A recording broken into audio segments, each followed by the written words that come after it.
always wondered why we moved around so much. I was only 18 and we had moved 6 times already. I have lived in India, Nigeria, Japan, and so many cities in the US. People thought I was special because of this, but I didn't. I just wanted to grow up in one town.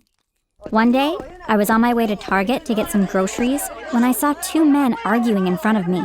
I wondered why they were arguing so early in the morning. As I inched closer to them, I realized that they weren't actually arguing. An elderly man, who looked like he was in his 60s, was trying to communicate with a cab driver. He was asking him where the closest restaurant was. He said he needed to eat as soon as possible because he was starving.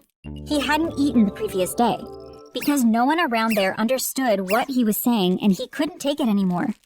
He started rubbing his stomach and describing somebody eating with his hands and mouth. The cab driver smiled and brought out $1 from his cab, saying, "I'm sorry, but this is all I have to spare. Go sort yourself out." The old man threw the $1 at him and stormed off, grunting swear words. I quickly ran to him and told him where he could find different restaurants. I even wrote their addresses on a piece of paper and handed it to him. I gave him my number and told him to call me if he ever needed any help. "Oh, little girl," he smiled widely. "God bless you. Mixed breed you are. Parents are Spanish?" I couldn't understand why he asked that, so I just shook my head and started leaving. He stopped me, gave me $500, and thanked me again. I was extremely confused, but I took the money anyway. Who would turn down $500? Not me. As I was throwing my groceries into a cart at Target, a realization struck me. Wait a minute, I said to myself. I was speaking Spanish with that man? How is that possible? I quickly rounded up my shopping and rushed home to tell my parents what happened. My mom simply smiled when I told her and said, "You were born in New York. We spent a month in New York and another month in Barcelona before moving to the Bahamas, where we subsequently stayed for almost 3 years. You must have picked up Spanish during our short stint at Barcelona." As a month-old child? I asked, shocked.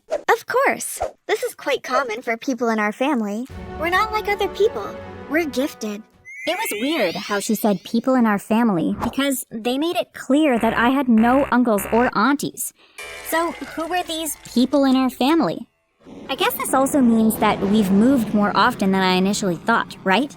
Yes, my mom answered. And that was the end of our discussion. I knew there was something very different about my family, but this year, I was about to realize just how different we were. And it was going to be astounding. Hello, my name is Elizabeth, but you can call me Lizzie because that is what all my close pals call me. Before we go on, please hit the like button, subscribe to our channel if you haven't already, and turn on post notifications. This is so I know that I can trust you. I'm sharing sensitive information with you in this story, so I need to trust you, or else. Ever since I turned 18, crazy things have been happening to me. I understand almost every language I hear now. I can stay underwater for hours without coming up to grasp for air, and I run at an inhuman speed. This year has been the best year of my life, too. I've made a ton of new friends, and this town just feels more like home than any other. So imagine my surprise when my parents told me it was time to leave. What? I screamed, shocked. "We have overstayed here and people are starting to notice us. All your gifts are bubbling to the surface and very soon, all your friends will notice that you have an unquantifiable number of gifts because these gifts are only going to keep increasing. We've never stayed in a town for this long and things will start going wrong soon." How? Mom, tell me. You never tell me anything, I screamed. "Yes, baby, you're right, and I'm sorry about that. I didn't tell you about our family because you were too young, but you're old enough now, and I'm going to give you answers to every single question you have once we arrive at our new city." Okay, I sighed, but I have to ask you a favor first. What is it? My dad replied this time, with a very kind look on his face. Well, my former high school is going on an excursion, and they want us recent graduates to coordinate it. It's going to be amazing, Dad.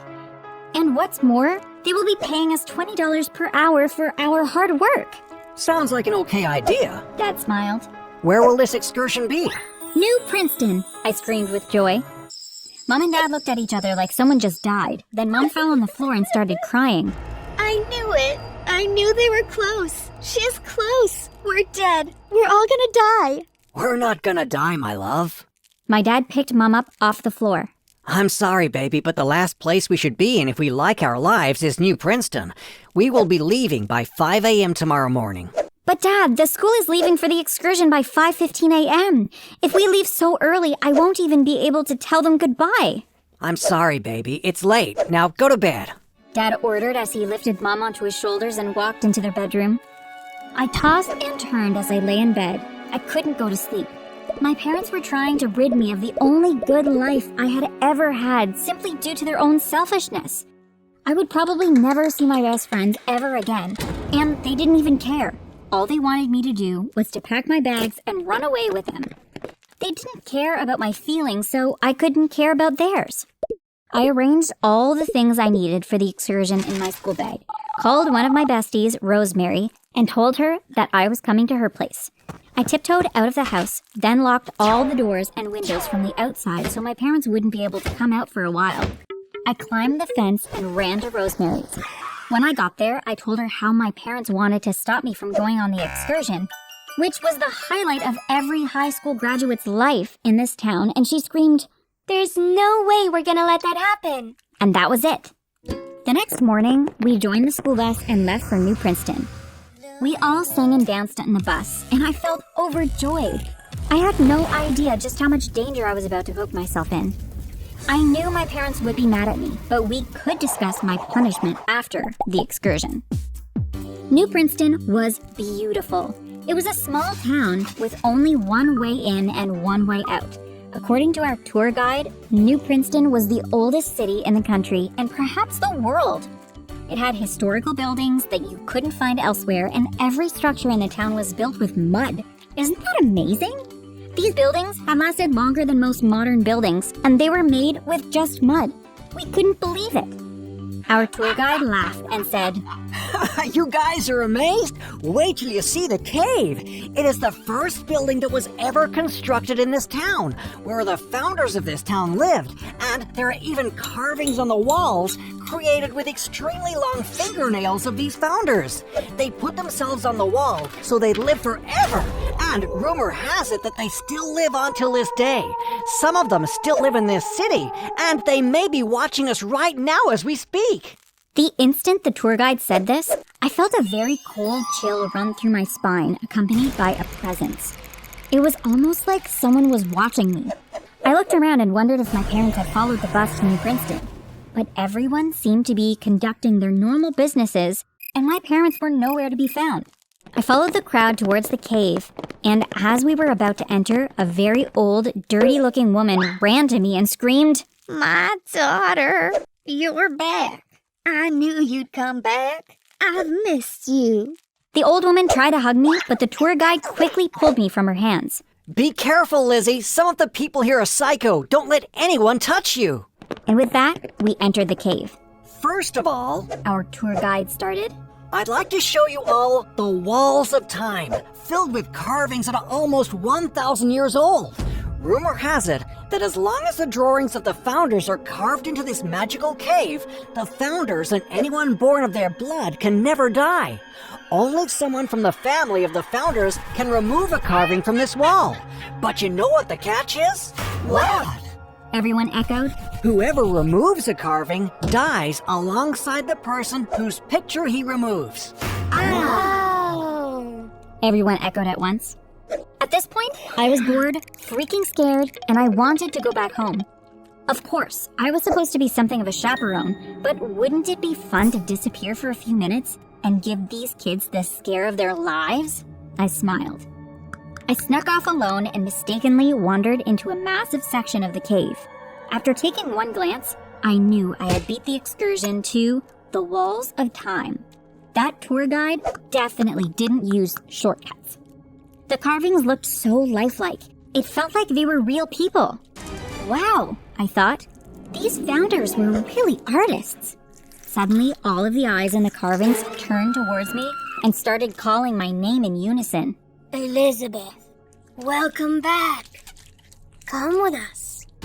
Hands stretched out from these carvings and extended towards me.